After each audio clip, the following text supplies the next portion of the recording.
கிரகமும் நவகிரகங்களும் மாறிட்டே தான் இருக்கு. ராசி கட்டம் மாறினாலும் சரி, நட்சத்திரத்துக்குள்ளேயாவது நகர்ந்துட்டே தான் இருக்கு. இந்த மாதிரியான மாற்றங்கள் நம்ம வாழ்க்கையிலயும் சரி, ஒவ்வொரு நாளும் ஒவ்வொரு சின்ன சின்ன மாற்றங்களாக உண்டு பண்ணதான் செய்யுது. இந்த மாற்றங்கள் நம்ம வாழ்க்கையில என்ன மாதிரியான பலன்களை கொடுக்க போகுதுன்றத நாம இங்க பார்க்க போறோம். அந்த வகையில ஆகஸ்ட் மாத ராசி பலன்கள்ல எந்தெந்த ராசிக்கு என்னென்ன பலன்கள்னு பார்க்கலாம். ஆத்ம நமஸ்தே, நான் உங்க வித்யா பேசுறேன். ராசினருக்கு இந்த ஆகஸ்ட் மாத ராசி பலன்ல ரொம்பவே கவனமா இருக்கணுங்க. ஜென்மத்துல ராகு இருக்குது, உங்களுக்கு ஓவர் திங்கிங் அதிகமாக தான் இருக்கும். தேவையில்லாத சிந்தனைகள்ல அதிகமா கவனம் செலுத்துப்பீங்க, அதனால உங்களோட எனர்ஜி வேஸ்ட் ஆகும். தேவையில்லாத ஸ்ட்ரெஸ் டிப்ரெஷனுக்குலாம் போகாதீங்க. அதே மாதிரி பார்த்தீங்கன்னா, உங்களுக்கு 2ஆம் இடத்துல உங்க ராசி அதிபதி சனி வக்ரகதியில இருக்கிறாரு. நீங்க ரொம்ப பொறுமையா நிதானமா செயல்படணும்னு நினைச்சாலுமே சரி, நீங்களே கொஞ்சம் மூடு ஸ்விங்ஸ் ஆகி திரும்பவும் வேக வேகமாக செயல்படுறேன்னு ஒரு அவசர கதியை நீங்கள் ஒரு வேலையை செஞ்சு அதில் நீங்கள் மாட்டிப்பீங்க. அதாவது உங்களுக்கு எந்த நேரத்தில் நிதானமாக இருக்கணும், எந்த நேரத்தில் வேகம் எடுக்கணுன்றது தெரியாது.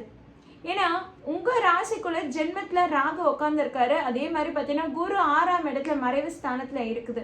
அப்போது உங்கள் ராசி மீது எந்த ஒரு நல்ல சுபகிரக பார்வைகள் விழாததுனால நீங்கள் அடுத்தது என்ன பண்ணுறன்ற அந்த ஒரு கேள்வி சிந்தனையிலேயே இருந்துட்டு இருப்பீங்க.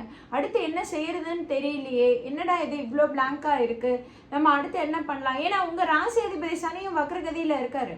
அவர் 2ஆம் இடத்துல இருந்தாலுமே உங்களுக்கு ஓரளவுக்கு நிதானமாக செயல்படக்கூடிய காலகட்டமாக இருந்தது. இப்போ அவரும் வக்ரகதியில் இருக்காரு. இதில் ஒரே ஒரு நல்ல விஷயம் என்னன்னா, உங்கள் ராசி அதிபதி சனி வக்ரகதியில் இருந்தாலும் சரி, குரு பார்வையும் இருக்கு, சுக்கிரன் பார்வையும் இருக்கு. இப்படி குரு சுக்கிரன் பார்வை இருக்கிறதுனால உங்களுக்கு எங்க நீங்க பிளாங்கா இருந்தாலும் சரி, திரும்பவும் ஒரு 5 நிமிஷம் மெடிடேட் பண்ணுங்க. 5 நிமிஷம் மெடிடேஷன் உங்களுக்கு என்ன செய்யலான்ற கரெக்டான சிந்தனை ஒளி எழும். உள்ளே உங்களுக்கு எல்லா சிந்தனையும் வந்துடும். நீங்க அந்த செயல்படுத்துறதுல நிதானமா செயல்படுத்தினா போதும். ஜென்மத்துல ராகு இருக்கிறதுனால தேவையில்லாத ஒரு ஆசைகளை உண்டு பண்ணும், தேவையில்லாத ஒரு பயத்தை உண்டு பண்ணும்.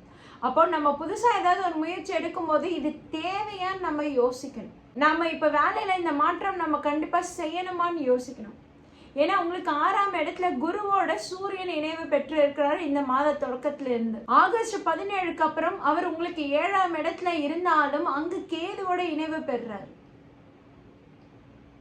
அதே மாதிரி பாத்தீங்கன்னா, உங்களுக்கு தொழிலுக்கு கர்மகாரகனாக சொல்லக்கூடிய விருச்சிக வீட்டுக்கு அதிபதி செவ்வாய் உங்களுக்கு 5ஆம் இடத்துல இருக்கிறாரு. அவர் மட்டும்தான் உங்களுக்கு ஒரு யோகத்தை கொடுக்குறாருன்னு சொல்லலாம். அதாவது வேலை தொழில ஒரு பயம் ஏற்படுதா, ஒரு கஷ்டம் ஏற்படுதா, ஒரு நெருக்கடி ஏற்படுதா, இருந்தாலும் அதை சமாளிக்கக்கூடிய பக்குவத்தை கொடுத்துடுறாரு. கும்பராசினர் இன்னும் நிதானமா இன்னும் ஒரு 3 மாத காலம் இப்படியே தான் செயல்படணும். இந்த மாதத்துல நீங்க எவ்வளவுக்கு எவ்வளவு நிதானமா இருக்கீங்களோ அவ்வளவுக்கு அவ்வளவு உங்களுக்கு ரொம்பவே நல்லது. புது முயற்சிகள் எதுவும் எடுக்க வேணாம். முக்கியமாக வேலை தொழில் இருக்கிற வேலையை நீங்க தக்க வச்சுக்க முடியும்.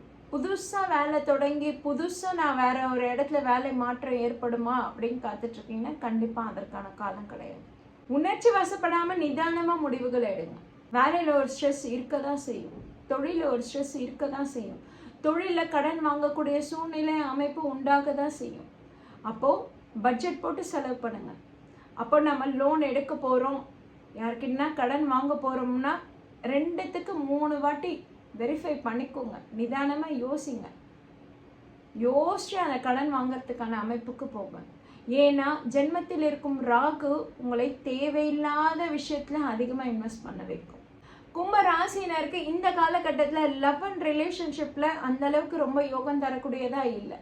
ரிலேஷன்ஷிப்ல மிஸ் அண்டர்ஸ்டாண்டிங்ஸ் வரக்கூடிய காலகட்டம் ரொம்ப அதிகமாகவே இருக்கு. 5ஆம் இடத்துல செவ்வாய், 6ஆம் இடத்துல குரு, 8ஆம் இடத்துல சுக்கிரன். அப்ப மங்களகாரகன் எல்லாமே பார்த்தீங்கன்னா உங்க ஓரளவுக்கு பிரச்சனைகள் தரக்கூடிய காலகட்டத்திலேயே இருக்கு.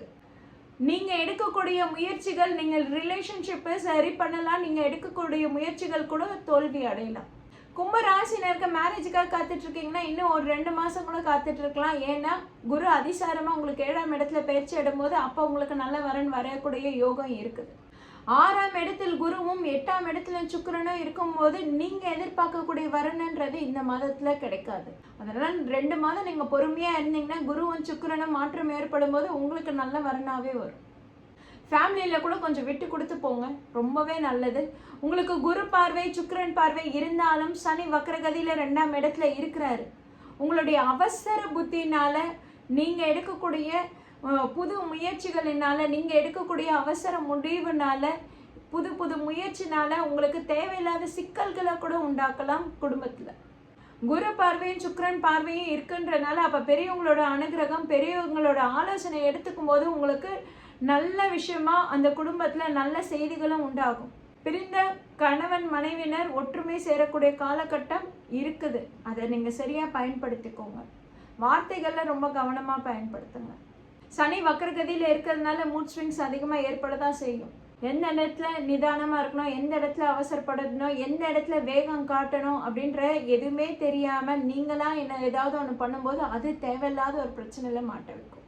புது சிக்கல்களை உருவாக்காத மாதிரி பார்த்துக்கோங்க. கும்பராசினர் ஸ்டூடெண்ட்ஸுக்கு இந்த காலகட்டத்தில் நீங்கள் எஃபோர்ட் போடுங்க, நீங்கள் ப்ராக்டிஸ் பண்ணுங்கள், அதற்கான ரிசல்ட் கிடைக்கும்.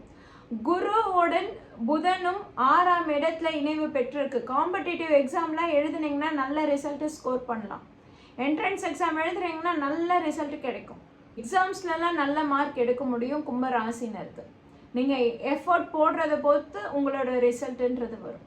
ஸோ தொடர்ந்து ப்ராக்டிஸ் பண்ணுங்கள், நல்ல ரிசல்ட் கிடைக்கும். கும்பராசினர் கும்பகோணத்தில் இருக்க கும்பேஸ்வரரை வழிபாடு பண்ணுங்க.